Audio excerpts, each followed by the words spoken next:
Hi, everybody, and I am so excited to be here tonight. I am going to talk to you about getting unstuck.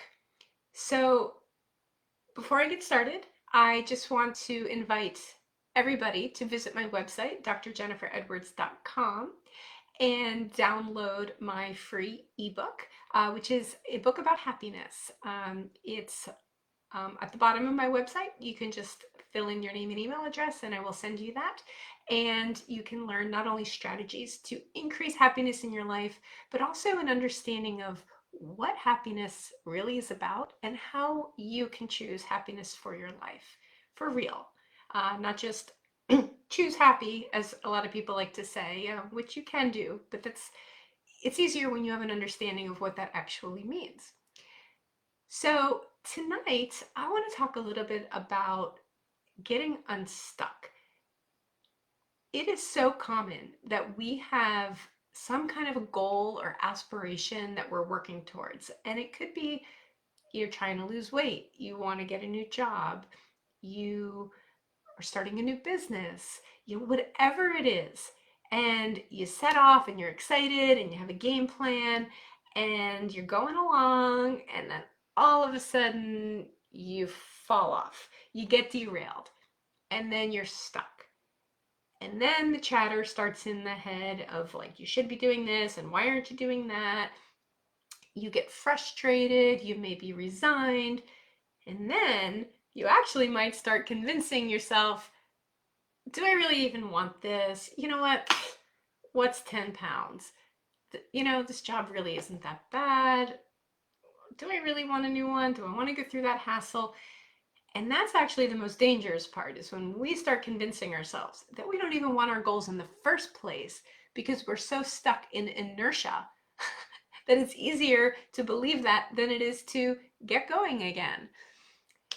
So what we don't want is for 10 years to go by, 5 years to go by, and we look back and we've accomplished nothing and we have regret. It's definitely not what we want. So, why, it's totally normal. We all do it. Everybody falls off, everybody stops, doing their thing every single day that they committed to doing. So, why is it so hard to get going again? Once you realize, oh, I said I was going to write an email every single week or do a Facebook video every single week. And all of a sudden, weeks have gone by and you think about it. Why isn't it just like that? You just start doing it again. No, another week goes by, another week goes by. And then you think, maybe I'll do it. Oh gosh, that garden really needs tending to, or the dogs need to be walked, and everything else starts to come into play.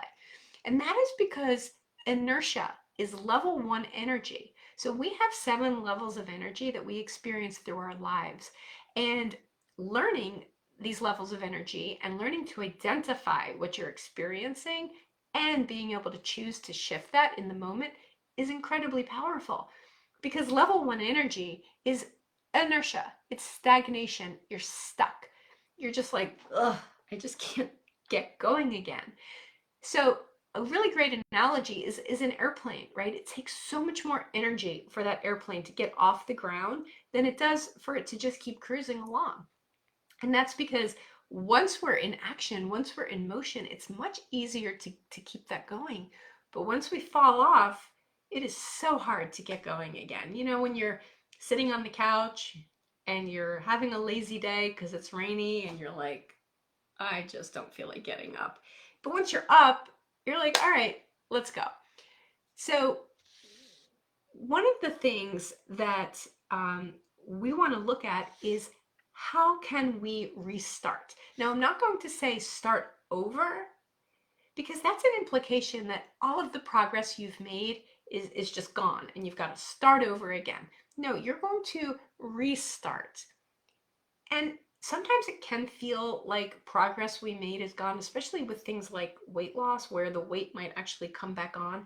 But even with that, I would offer looking at it as a restart and not a starting over, because even if the weight came back on, in the first process of losing the weight, you grew in your development, you learned something, you developed a skill. So you're never really starting over. So let's talk about restarting. Every day is an opportunity to start again until it isn't. So there will come that day for each and every one of us where that option actually isn't there anymore because we'll be gone. Up until that point, in most circumstances, every day is a choice that you can make to start again towards whatever it is you want to accomplish in your life. Even if it's something to do with a relationship, your home, anything. What do you want to create in your life? So I'm going to share with you 5 steps that will help you gear up towards a restart. And step number 1 is deciding what you really want. So while our inertia-laden minds are screaming and kicking and saying, no, no, no, I like this. This is safe. Our minds are designed for survival. They are going to keep us safe. And what is safe? Safe is hidden. Safe is small. Safe is not changing anything, even when what's present isn't working for us. So what do you want? What does it look like? When you ask yourself those questions, I would encourage you not to think about it. Because what do you use to think? You use your mind. And your mind is not going to be your friend when it comes to forward progression always. So access your higher intuition. Meditate, do yoga, even just go for a really quiet walk somewhere, or just sit in your car and close your eyes and just ask the question. You can even say it out loud. What do I really want? And just see what comes. What vision do you have? If you could wave a magic wand and create a vision of your goal, what does that look like? And that's a really important question to ask before you restart, because if the journey and the path you were on really isn't what you want, and not just your mind telling you that, but really isn't what you want, then it doesn't make sense to just force yourself back down that path. Well, I said I was going to do it, I may as well do it. No, really evaluate, because sometimes restarting can be shifting direction, shifting what something looks like, shifting your end intention. And that's totally okay. The important part is that you start moving again and that you start making progress towards whatever you want it to be. Step 2 is thinking, what is the next first step that I could take? You don't need to worry about the next 100 steps. You're starting a new business, or you want to find a new partner in life, or you want to lose 100 pounds. That can be daunting. That can be overwhelming, right?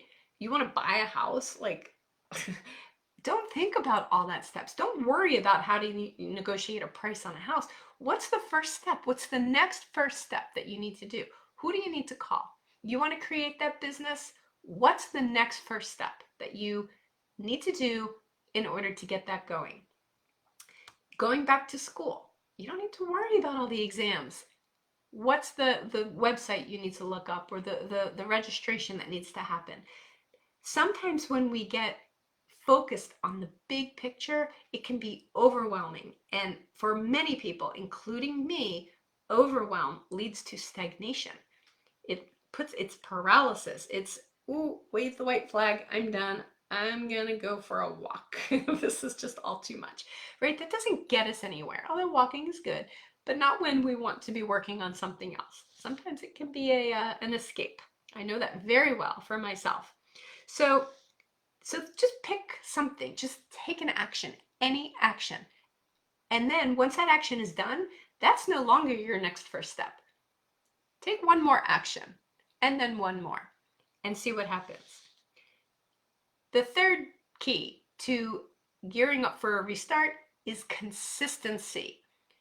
Constantly taking those actions, technically one at a time.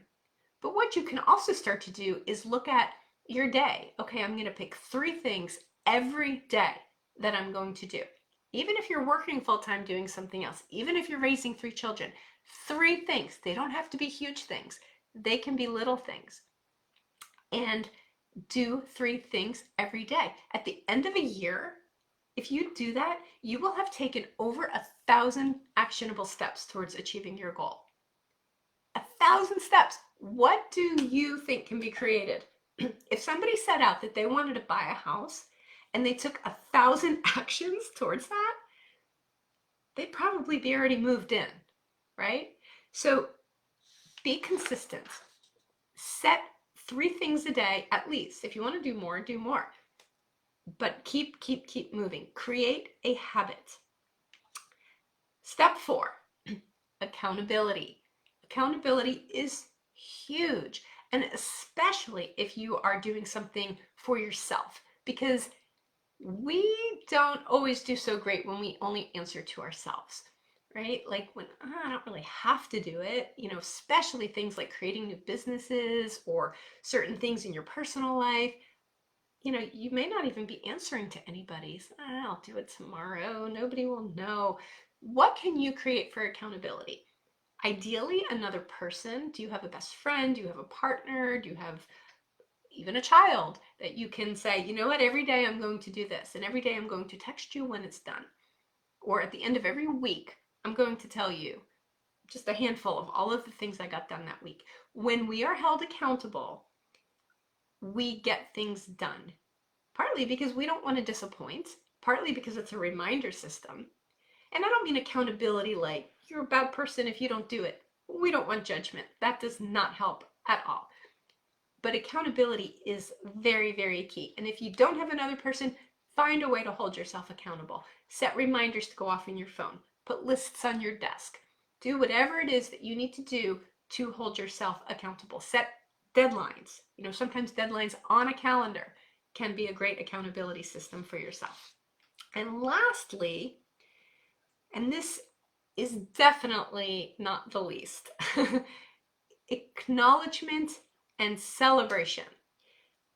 Especially when we have a huge project before us, it is so easy to constantly focus on everything there is yet to do and think, oh, I'm not doing anything. I can't get anywhere. And the bunch of things we've done are miraculously just forgotten. And the little voice in our head is critical, and you're not doing enough, and you should be doing this, and you should be here by now, and you should this, and should, and we're shoulding all over ourselves and not acknowledging at all what we've accomplished. Now, I am the queen of this. I do this all the time, and I have to constantly remind myself to acknowledge what I've done and what I've accomplished. So make a list. Keep, a little notebook on your desk where you write down the things you're doing towards your goal. If again, using the analogy or the example of buying a house, what did I do today? I contacted 3 realtors. I went on realtor.com or whatever other site, Zillow, and I put in search criteria and saved those searches so that I will get alerts. And my live video just did a glitch. So create a list. Create something that you have that's tangible, that you can look back on, so that, number one, it gets you present to it. Because so often we do, and then we're like, oh, I got nothing done today. Well, what did you do all day? Oh, well, I did this and this and this and this and this. But yeah, I just got nothing done.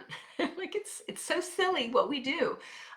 But create that, because not only in the moment does it keep you present, it also over time will allow you to look back and acknowledge yourself and say, wow, maybe I don't have that new job yet, but look at everything I've done to get there. Like that 2 months ago, I wasn't speaking to any recruiters yet. Now I've got 3. I hadn't updated my resume. I hadn't taken that, 5-day course on writing cover letters. I hadn't done this and I hadn't done that. And no, I don't have the job yet, but wow, look at everything I've done.